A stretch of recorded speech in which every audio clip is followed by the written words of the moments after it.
Ay, Rafa, en Catira de Guatuso, cuidado, no te preocupes que ya estamos coordinando como para el lunes mandarlos a recoger a ver si alguno salió del laberinto. Muchos éxitos, ¿se acuerdan cuando uno hacía los laberintos en las revistas o en los periódicos? Bueno, esto es hacerlo uno mismo, vamos a ver cómo les va, pero suena divertidísimo y todo un reto. Pero nosotros en este momento vamos a cambiar la temática y vamos a hablar de la fibromialgia. ¿Sabían ustedes que un 7% de la población es afectado por este padecimiento que lo que se manifiesta es muchísimo dolor, angustia, ¿verdad? Y uno no sabe realmente cómo solucionarlo. Así que vamos a abordar este tema justamente con el experto, el doctor Marco Ferrandino. Doctor, un placer tenerlo aquí en nuestra casa. Muy buenos días. Muy buenos días a todos y muchísimas gracias por la invitación. Doctor, ¿qué pasa, verdad, en el organismo? Porque lo que podríamos decir es que el organismo pierde esa capacidad para controlar el dolor, si pudiéramos manifestarlo de alguna manera, en este tipo de padecimiento. Sí, correcto. En este tipo de padecimientos tan complejos como lo es la fibromialgia, lo que hay es una desregulación sobre todo de neurotransmisores. En el cuerpo existen neurotransmisores inhibitorios del dolor y excitatorios, ¿de acuerdo? Que fomentan que uno perciba más un dolor. Y en estos pacientes se ha logrado mostrar que tienen una disminución de la cantidad de neurotransmisores inhibitorios como la serotonina que el resto de las personas. Ahora, ¿por qué se le llama a este dolor como un dolor camaleónico o como un camaleón más bien a este padecimiento? Sí, la razón es porque la fibromialgia se caracteriza por una serie de síntomas y signos muy generales. ¿De acuerdo? El paciente puede presentar desde síndromes gastrointestinales, de dolores musculoesqueléticos, trastornos de conducta, del sueño, y eso hace que sea muy difícil su diagnóstico en una etapa inicial porque se parece a muchas enfermedades y de hecho mucho del diagnóstico de esta patología es realmente un diagnóstico de exclusión. Cuando hemos descartado otras enfermedades es que nos vamos aproximando al diagnóstico de fibromialgia. Ahora es curioso, pero en todo el tiempo que hemos hablado de fibromialgia, nosotras las mujeres somos más afectadas. ¿Hay una explicación del por qué, doctor? Sí, no hay una explicación válida todavía, pero hay un par de teorías que son las más aceptadas. La relación más o menos es 9-1, ¿de acuerdo? Wow, es bastante. En algunos países que se han hecho estudios muy importantes, el 90% de los pacientes son mujeres y el 10% hombres, y básicamente se ha logrado determinar que aparentemente las mujeres tienen un porcentaje menor de esta serotonina a nivel del sistema nervioso central y eso hace que sean más predispuestas a sentir un dolor de mayor intensidad que los hombres y también se ha asociado a factores hormonales, ¿de acuerdo? Y también se ha asociado a una personalidad un poco más catastrófica en promedio de algún grupo, de algún sector de mujeres, pero sobre todo en aquellas que tienen bajo nivel socioeconómico y bajo nivel de educativo. Ahora, ¿qué pasa, por ejemplo, o cuando oímos hablar, verdad, de gente que dice, yo tengo el umbral del dolor bastante alto, otra gente dice, bueno, a mí me duele todo, yo lo tengo bastante bajo. ¿A qué se refieren? ¿Cómo se determina, verdad, esto? Nosotros en medicina definimos el umbral como el impulso mínimo en el que un estímulo se vuelve doloroso, ¿verdad? A partir de qué momento un estímulo no nocivo nos produce dolor. Y eso es lo que la gente llama el umbral del dolor. Es esa capacidad que tengo yo de soportar el dolor. Sí hay que ser claros en que muchas veces el umbral del dolor también viene afectado por nuestro nivel educativo y también sobre todo por el ambiente, ¿verdad? No es lo mismo una persona que ha sido criado en situaciones muy extremas, muy límites, donde está muy acostumbrado al sufrimiento físico, psicológico, que por el contrario una persona que no. Eso también puede influir, pero es algo que traemos y además todavía no somos capaces de modificar. Ahora, cuando hablamos de dolor, ¿verdad? ¿Podríamos eventualmente asociarlo a situaciones de estrés, a situaciones, por ejemplo, de desórdenes del sueño? Mucha gente que se queja de que no puede dormir y que eso efectivamente impacte con molestias, ¿verdad? Molestias reales. Sí, absolutamente. Uno de los disparadores de las crisis de dolor en las pacientes o pacientes con fibromialgia es el insomnio y las situaciones de estrés, ¿de acuerdo? Eso aumenta las crisis de dolor y sobre todo en los últimos años los estudios nos han demostrado que uno de los principales factores a tratar para la mejoría de estas pacientes es que logremos tener una buena higiene de sueño. Si el paciente logra tener una buena higiene de sueño, mejora muchísimo toda su función, no solo cognitiva, funcional, sino también desde el punto de vista emocional, porque sabemos que por lo menos un 50% de las pacientes con fibromialgia pueden presentar una depresión al momento del diagnóstico. Claro. Ahora, doctor, ¿qué pasa, por ejemplo, con las personas que presentan, porque también se ha manifestado mucho de personas que presentan inflamación en los codos, incluso en las muñecas, otras que presentan inflamación en la mayoría del cuerpo? ¿Esto también es una reacción de este padecer?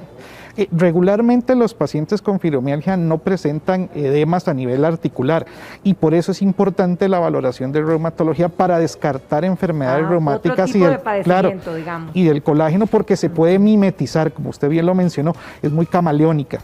Pero regularmente los pacientes lo que aquejan es la sensación de inflamación articular, pero a la exploración clínica no la logramos evidenciar, pero ellos sí sienten o se sienten como inflamados, que es lo que te dicen regularmente. Exacto. Entonces, cuando encontramos un paciente con fibromialgia, con edema articular, pues hay que hacer otros exámenes para descartar que no haya alguna otra patología. Porque recordemos que el grupo etario regularmente se da entre los 20 y los 50 años el debut de los síntomas.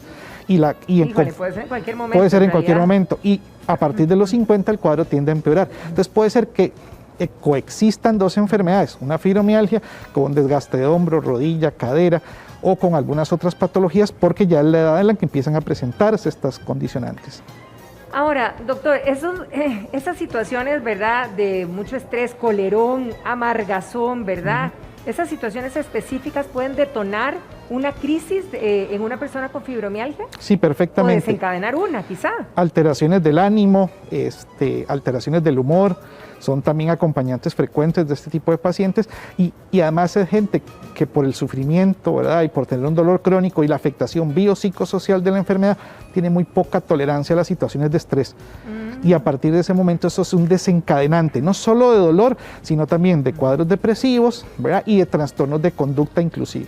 Ahora que usted mencionó la importancia del sueño, pero ¿qué pasa? Porque mucha gente también reporta que no duerme bien, pero muchas veces no duerme bien porque precisamente el dolor y la molestia es que no deja que tengan un buen sueño. Es una combinación de muchos factores. Muchas veces los familiares te dicen, pero no, sí duerme. Lo que pasa es que lo que no tiene es un sueño reparador.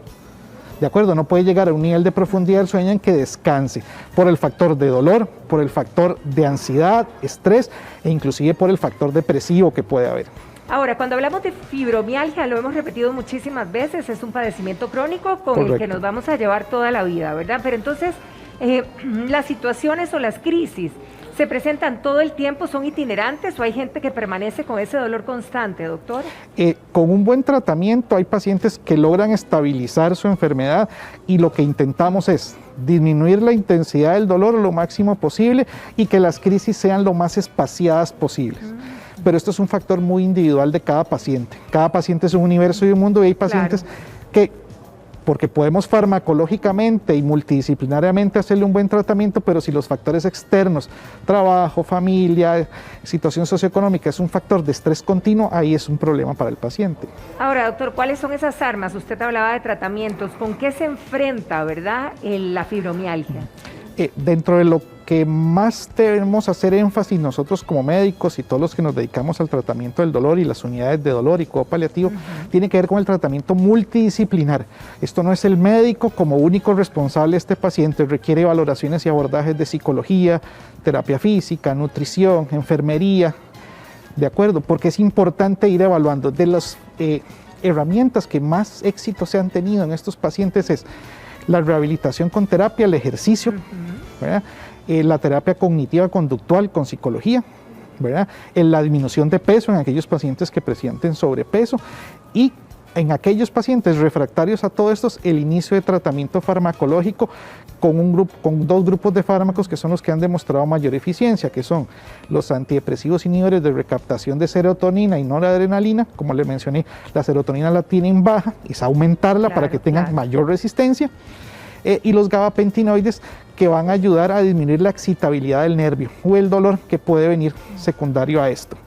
Y con un papel muy pequeño a como se pensaba anteriormente, los antiinflamatorios y los analgésicos. A eso quería llegar, doctor, porque qué tan recurrente puede ser que las personas con fibromialgia en los momentos de crisis, ¿verdad?, lo primero que acudan es antiinflamatorios eventualmente. Me gustaría que toque ese tema y también gente que pregunta que si los masajes son recomendables también en personas con este tipo de padecimiento crónico. Sí, la recomendación sobre el uso de los antiinflamatorios básicamente se genera a solo en momentos de crisis, pero no para el uso diario común. Sí, no para mantenerse. Correcto, digamos. porque traen efectos secundarios Claro. con su uso crónico y porque además sabemos y se ha demostrado que en el uso diario tampoco van a impactar en cuanto a la intensidad del dolor. Entonces, solo para esos momentos. En cuanto a los masajes, lo que más se recomienda es la terapia física dada por un fisioterapeuta. Eso sí, en base a cada paciente y cada situación en especial, no hay como un manual que diga a todo mundo le sirve tal tipo de masaje. Claro, Cada claro. paciente tiene que ser individualizado en base al diagnóstico que tenga.